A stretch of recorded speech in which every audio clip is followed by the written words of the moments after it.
Om Namo Bhagavate Vasudevaya. Om Namo Bhagavate Vasudevaya. Om Namo Bhagavate Vasudevaya. Good morning, everyone. We'll be reading from the Living Name book by His Holiness Satchidananda Swami. We covered so far in the Sambandha, in chanting in the Sambandha, we talked about a couple of points. How do we meditate upon the mantra? How do we build relationship with Krishna? Yesterday we discussed about uh, you know chanting with real name versus shadow name. So today we'll be continuing the last relationship topic. Do you have strong friendships? By this I mean people close to your heart who are with you through good and bad times, people with whom your life is tightly bound. Will these relationships endure at your deathbed and beyond? There is only one person who is tightly bound to us beyond the barrier of death. He has always been with us, even before with this life. He is a friend who knows the contents of our heart, and yet we have somehow managed to forget him. We have inconceivably lost our most important relationship. Of course, in the ultimate sense, this relationship can never be lost. We only lose our consciousness of it. We are always a part of Krishna, for we are souls and the soul is part of God. But we have to awaken from our forgetfulness to fully benefit from that one relationship. In the Second World War, family members from countries like Poland and Romania were torn apart. Years after the war, they again found each other. Imagine the, imagine the moving scene when a son was reunited with his old parents. How must he have felt? In some cases, people were infant when they were separated from their families, but nevertheless, they felt a deep bond when they met as adults. Their natural relationship started to blossom as soon as they were active in those relationships, talking to each other, eating and working together as a family. Just as these inactive relationships were revived instantaneously, our relationship with Krishna can be reactivated the moment we turn to Him. For example, when we go on pilgrimage to a holy place such as Vrindavana, the home of Radha and Krishna, transcendental feelings of love awaken just by visiting them at home. In Vrindavan or Mayapur, the latter is home of Sri Chaitanya Mahaprabhu. One can engage in chanting or other devotional practices and especially feel Krishna is there. I have a substantial relationship with him. No one has to tell you about it, it comes naturally. Srila Prabhupada writes in Nectar of Devotion, the places in the 84 square mile district of Madura are so beautiful, situated on the banks of Yamuna, that anyone who goes there will never want to return to this material world. Srila Bhakti Vinod Thakura's recommendation. For a divine relationship to manifest, we need three elements: Bhakta, Bhagavan, and Bhakti. Bhakta, the devotee; Bhagavan, the Supreme Lord Krishna; Bhakti, the process of devotional service. Chanting is a limb of Bhakti. When these three come together, the holy name dances on the tongue of the devotee as described by Srila Rupa Goswami. Love, Bhakti makes Krishna dance, it makes the devotee dance, and it dances itself. The three dance together. Sri Chaitanya Charitamrita, Anchalila 18.18. So I think that's what we completed on Sambandha, chanting in Sambandha. Now, going to the next step. For this kind of magical chanting to take place, Srila Bhakti Vinoda Thakura recommends the following three-step process that renews our understanding and establishes our position in relation to Krishna. The steps respectively address the question, who am I? To whom do I relate? Where does this relationship takes place? Step 1. Connect to your spiritual essence and identity. I am an atomic particle of consciousness and the eternal servant of Krishna.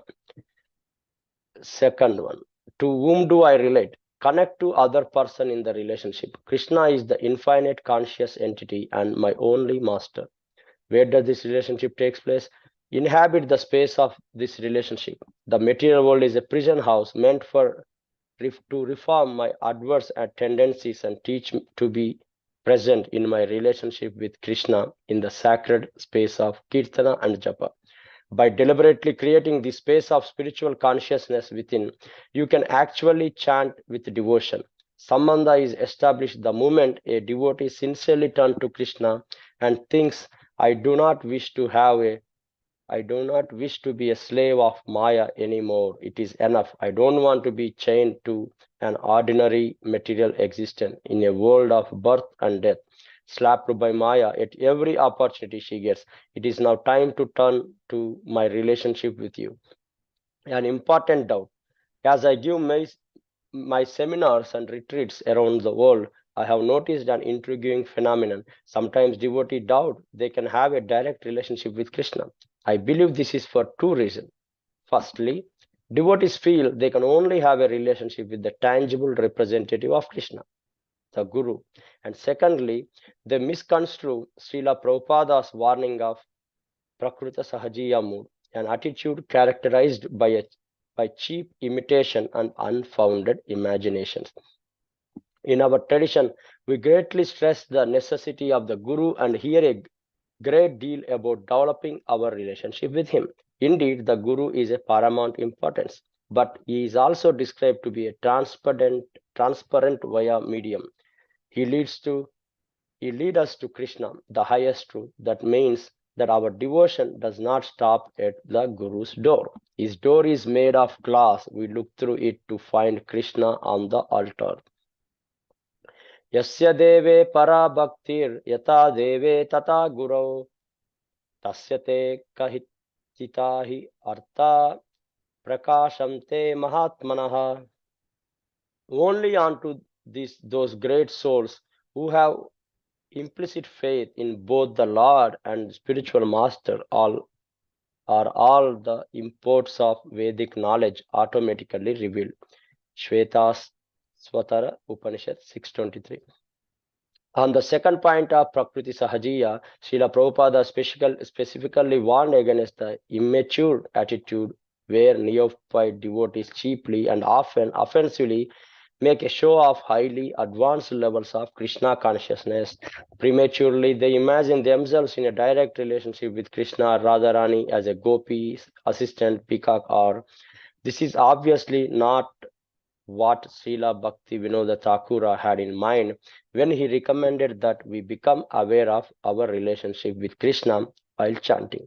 He does not speak of rasa-filled relationship where Krishna related to that person in one of the four active moods: Dasya, servitor; Sakya, friend; Vatsalya, parent figure; or Madhurya, lover. Such specific rasa is only revealed when our Siddhan Deha, perfected spiritual body, is shown to us by the mercy of the Holy Name. Before this, we must become aware of our relationship in broad terms as we chant. Fundamentally, we are parts of Krishna. We have a long lost, forgotten relationship with Him. We won't be clear on details, but we can sincerely feel that there is a relationship. Yeah, I think we can stop here. So this today's point is talking about how do we build a relationship. For that, we need to ask for three questions. Who am I? To whom I do relate? Where does this relationship takes place? So who am I means we have to believe that we have to meditate on that we are part and parcel of Krishna, and He's our eternal Father.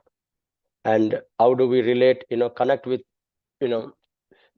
Krishna. He is infinite. He's everywhere. So he's a Bhagavan. That's how we can connect with him and assume think that he's the only master. And also we have to make a space of relationship with him. So this material world is full of it's like a prison house, and we want to have a relationship with Krishna in a sacred place of Kirtan and Japa. Vrindavana and Madhura are the holy places where Lord appeared and had his pastimes. But with our chanting and with we can make where we are as a place of Vrindavana or Madhura to have that relationship. Hare Krishna. This that we can go to the next step.